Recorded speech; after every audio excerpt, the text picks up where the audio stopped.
دوستو، بگ سوچوں میں خوش آمدید۔ تصور کیجئے کہ خط استوا یعنی ایکویٹر پر ہماری پوری زمین کے گرد مکمل طور پر 4 فٹ چوڑا ایک فٹ پاتھ بنا دیا جائے۔ یقینی طور پر اس فٹ پاتھ کی تعمیر پر بے شمار کنکریٹ استعمال ہوگا۔ یہ بات شاید آپ کے لیے حیران کن ہوگی کہ 1930 کی دہائی میں تعمیر ہونے والے امریکہ کے ایک بڑے ڈیم میں تقریباً اتنا ہی کنکریٹ استعمال ہوا تھا۔ تقریباً 60 منزلہ عمارت جتنے بلند اس میگا ڈیم کو لوگ آج ہوور ڈیم کے نام سے جانتے ہیں۔ یہ ہیوج ڈیم کب اور کس طرح بنا، اس کو بنانے کی ضرورت کیوں پیش آئی، اس کو ڈیزائن کیسے کیا گیا، آئیے یہ سب دلچسپ حقائق آپ کے سامنے رکھتے ہیں۔ 1450 میل لمبا دریائے کولوراڈو امریکی ریاستوں نویڈا، ایریزونا، یوٹا اور کیلیفورنیا سے بہتا ہے۔ یہ دریا صدیوں سے مقامی قبائل کو پانی فراہم کرتا تھا، لیکن ہر زمانے میں ایک ہی مسئلہ درپیش تھا اور وہ یہ تھا کہ اس دریا کا سیلابی پانی کہاں جائے گا۔ 19ویں صدی کے آخر اور 20ویں صدی کے اوائل میں اس دریا کے رخ کو موڑنے کی کوششیں کی جا رہی تھیں تاکہ زرعی مقاصد کے لیے پانی استعمال کیا جا سکے۔ کسانوں نے نہروں کا استعمال کیا جو ناکارہ اور مہنگا ثابت ہوا۔ 1905 میں دریا کے پانی کے بہاؤ نے نہروں کو نقصان پہنچایا اور سیلٹون سی سمیت ایک بڑے علاقے میں سیلاب آ گیا جو اس وقت مکمل طور پر خشک تھا۔ بکھرے ہوئے دریا کو کنٹرول کرنے کا ذمہ اب US بیورو آف ریکلیمیشن نے اٹھا لیا۔ اس مقصد کے لیے بیورو نے ایک طویل اور جامع ریسرچ کے بعد متعدد آپشنز پیش کیں، لیکن دریائی نکاسی کے علاقے سے ملحقہ 7 ریاستوں Utah, California, Wyoming, Colorado, New Mexico, Arizona اور نویڈا کے درمیان پانی کی منصفانہ تقسیم کے مسئلے پر اتفاق رائے پیدا نہ ہو سکا۔ اس مسئلے کے حل کے لیے 1922 میں ایک کمیشن تشکیل دیا گیا جس میں ان 7 ریاستوں اور وفاقی حکومتوں کا ایک نمائندہ شامل تھا۔ وفاقی نمائندے رابرٹ ہوور تھے جو اس وقت سیکٹری کامرس تھے۔ جنوری 1922 میں ہوور نے ان تمام ریاستی گورنروں سے ملاقات کی تاکہ دریائے کولوراڈو کے پانی کو ان کے ریاستوں میں برابر تقسیم کرنے کے لیے اتفاق کیا جا سکے۔ 24 نومبر 1922 کو اس اتفاق رائے پر دستخط کیے گئے۔ کولوراڈو ریور کمپیکٹ کے نتیجے میں دریا کے بیسن کو بالائی اور زیریں حصوں میں تقسیم کیا گیا اور ریاستوں کے درمیان پانی کی تقسیم کا فارمولہ طے کیا گیا۔ ہوور کمپرومائز کے نام سے مشہور اس معاہدے نے ڈیم بننے کی راہ ہموار کر دی۔ 1922 میں کانگریس کے سامنے $165 ملین کے اس ملٹی پرپز منصوبے کا خاکہ پیش کیا گیا۔ منصوبے میں ایریزونا اور نویڈا کی سرحد پر واقع بولڈر کینین کے مقام پر ایک ڈیم اور ایک پاور ہاؤس کی تعمیر، امپیریل اور کوچیلا وادیوں کو دریائے کولوراڈو سے جوڑنے کے لیے آل امریکن کینال کی تعمیر اور دریائے کولوراڈو کے لوئر بیسن سے ملحقہ ریاستوں میں پانی کی تقسیم کا منصوبہ شامل تھا۔ لوئر بیسن میں ایریزونا، نویڈا، یوٹا، نیو میکسیکو اور کیلیفورنیا کے وہ علاقے آتے ہیں جو لیز فیری کے مقام کے جنوب میں واقع ہیں۔ منصوبے کی کامیابی کے نتیجے میں اس ڈیم نے نہ صرف سیلاب اور آبپاشی کو کنٹرول کرنا تھا بلکہ ہائیڈل بجلی پیدا کر کے اپنی لاگت بھی پوری کرنا تھی۔ اس وقت اس منصوبے کو سینٹ سے منظوری نہ مل سکی، لہٰذا اس کو بعد میں کئی بار دوبارہ پیش کیا گیا۔ بالآخر دسمبر 1928 میں ہاؤس اور سینٹ دونوں نے اس منصوبے کی منظوری دے دی اور اسے حتمی منظوری کے لیے صدر کے پاس بھیجا گیا۔ 21 دسمبر 1928 کو امریکن پریزیڈنٹ نے بولڈر کینین پروجیکٹ کی منظوری کے بل پر دستخط کر دیے۔ پہلے پہر بولڈر کینین کے مقام کو ڈیم کے قیام کے لیے ایک موزوں جگہ سمجھا جاتا تھا، لیکن سوائل ٹیسٹنگ کے بعد یہ فیصلہ کیا گیا کہ یہاں ڈیم کی بنیاد نہیں رکھی جا سکتی اور پھر بلیک کینین کو ایک آئیڈیل مقام کے طور پر منتخب کیا گیا۔ جگہ کی تبدیلی کے باوجود ڈیم کو بولڈر ڈیم کے نام سے ہی جانا جاتا تھا۔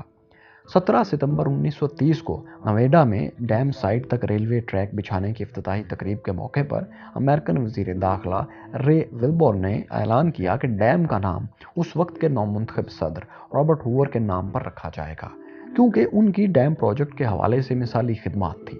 تاہم آنے والے سالوں میں اس ڈیم کے لیے ہوور اور بولڈر دونوں نام استعمال ہوتے رہے۔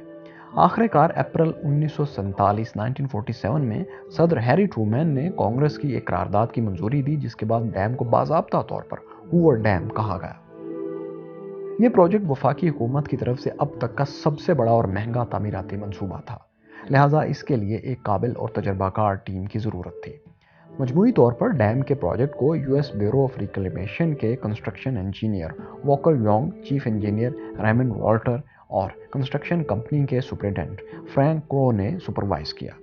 ڈیم کے میگا سائز کی وجہ سے ڈیم کی تعمیر کے ہر پہلو کا انتہائی باریکی سے جائزہ لیا گیا، جس میں کنکریٹ کی ساخت اور اس کو ٹھنڈا رکھنے کی صلاحیت، ڈیم کی بنیادوں کے دباؤ برداشت کرنے کی صلاحیت خاص طور پر انجینئرز کے لیے بہت اہم چیلنجز تھے۔ ہوور ڈیم کی تعمیر کے لیے کسی ایک کانٹریکٹر کا کوالیفائی کر جانا بہت مشکل تھا۔ اس کے نتیجے میں تعمیراتی کمپنیز کا جوائنٹ وینچر شروع ہوا، جسے 6 کمپنیز انک کہا گیا۔ اس کا مقصد ان تمام کمپنیز کی صلاحیتوں اور وسائل کو ایک جگہ جمع کرنا اور رسک کو شیئر کرنا تھا۔ ان 6 کمپنیز کے جوائنٹ وینچر نے صرف ڈیم کی تعمیر کے لیے تقریباً $49 ملین کی بولی لگا کر کانٹریکٹ جیتا۔ 6 کمپنیز انک کو 1931 میں قائم کیا گیا تھا، جس نے آگے چل کر کئی بڑے منصوبوں کو مکمل کیا۔ ہوور ڈیم کی تعمیر 1931 میں شروع ہوئی، یعنی دا گریٹ ڈپریشن کے آغاز کے 2 سال بعد۔ اس عالمی اقتصادی تباہی کے باعث لاکھوں افراد بے روزگار ہوئے تھے۔ 1930 میں نویڈا میں ڈیم کے قریب ایک شہر بولڈر کو ڈیم پروجیکٹ کے 5000 امپلائیز کی رہائش کے لیے بنایا گیا۔ شہر کی تعمیر سے پہلے ہی دا گریٹ ڈپریشن کا شکار بہت سے بے روزگار مزدور اور ان کے خاندان روزگار تلاش کرنے کی امید میں ارد گرد کی بستیوں میں آباد ہونے لگے۔ 1931 میں منصوبے کا پہلا مرحلہ ہائیڈرولک سرنگوں ہائیڈرولک ٹنلز کی تعمیر تھا، تاکہ ڈیم کے مکمل ہونے تک دریائے کولوراڈو کے بہاؤ کو عارضی طور پر موڑا جا سکے۔ اس مقصد کے لیے وادی کی چٹانی دیواروں کو بارود سے اڑانے کا کام شروع کیا گیا۔ مزدوروں کو رسیوں کے ذریعے پہاڑ سے لٹک کر ان پتھروں اور مٹی کو صاف کرنا پڑنا تھا۔ پروجیکٹ کی ٹائم لائن سخت تھی اور سرنگ کی کھدائی کو مکمل کرنے کے لیے مزدوروں کو انتہائی کٹھن حالات میں کام کرنا تھا۔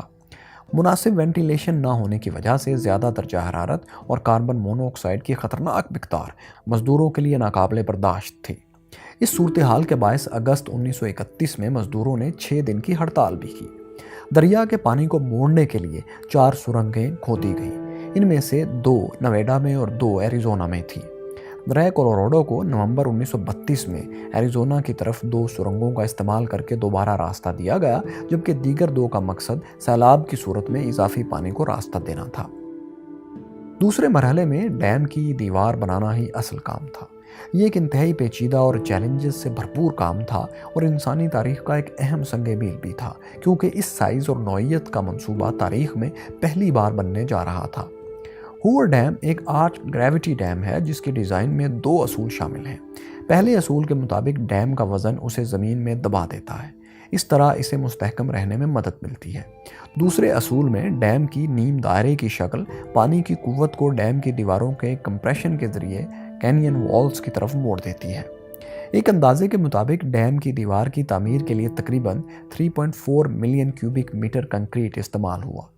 مقامی طور پر کنکریٹ تیار کرنے کے لیے ڈیم سائٹ پر ہی پلانٹ لگائے گئے تھے، لیکن ڈیم اتنا بڑا تھا کہ کنکریٹ کا ایک پہاڑ نہیں بنایا جا سکتا تھا۔ اگر ڈیم میں کنکریٹ ایک ہی بار میں سارا ڈال دیا جاتا تو اس کو تقریباً 100 سال کا عرصہ سیٹلنگ ٹائم کے طور پر درکار تھا، یعنی اس وقت کا ڈالا ہوا کنکریٹ آج بھی نہ جمتا۔ اس کی وجہ یہ ہے کہ جب کنکریٹ کے اجزاء سیمنٹ اور ریت وغیرہ پانی کی موجودگی میں اکٹھے ہو جاتے ہیں تو وہاں ایک کیمیکل ری ایکشن شروع ہو جاتا ہے، جس کے نتیجے میں انٹرنل ہیٹ اندرونی حرارت پیدا ہوتی ہے۔ اس طرح کنکریٹ کے اجزاء کا آپس میں اچھی طرح مکس ہونے اور جڑ جانے کا عمل سست ہو جاتا ہے۔ کنکریٹ جتنا زیادہ ڈالا جائے گا اتنا ہی زیادہ اس کو ایڈجسٹ ہونے میں وقت لگتا ہے۔ اگر اس حرارت کو منتشر نہ کیا جائے تو کنکریٹ میں دراڑیں پڑ جاتی ہیں، جس سے پھر اسٹرکچر کمزور ہونے لگتا ہے۔ حرارت کے مسئلے سے نمٹنے کے لیے ہوور ڈیم کو انٹرلاکنگ بلاکس کی صورت میں بنایا گیا تھا۔ ہر بلاک 5 فٹ اونچا تھا اور اسے ساتھ والے بلاک کے ساتھ بلند کر دیا جاتا تھا اور ان کے درمیان زبردستی پانی ڈالا جاتا تھا۔ کنکریٹ کی سیٹلنگ کو تیز کرنے کے لیے ہر بلاک سے ٹھنڈے پانی کے پائپوں کو گزارا گیا۔ تقریباً 600 میل کے پائپ لوپس بچھائے گئے تاکہ کنکریٹ کو ٹھنڈا اور تیزی سے سیٹل کیا جا سکے۔ اس طریقے سے ایک ہی دن میں ریکارڈ 8000 کیوبک میٹر کنکریٹ ڈالا گیا۔ ہوور ڈیم میں 2 سپل ویز ہیں جو ڈیم کے اوپری حصے سے تقریباً 27 فٹ نیچے اور ڈیم کے دونوں طرف رکھے گئے ہیں۔ جب ڈیم میں پانی کا لیول بڑھتا سپل ویز تک پہنچ جاتا ہے تو یہ اضافی پانی ان سپل ویز کے ذریعے 15 فٹ چوڑی اور 600 فٹ لمبی سرنگوں میں داخل ہو جاتا ہے۔ یہ سرنگیں ایک ڈھلوان کے ذریعے پہلے مرحلے میں تعمیر شدہ 4 میں سے 2 ڈائیورجن ٹنلز کے ساتھ منسلک ہیں، جس کے ذریعے پانی ڈیم سے باہر نکل جاتا ہے۔ ڈیم کی وجہ سے ایک جھیل وجود میں آئی جس کا نام لیک میڈ ہے۔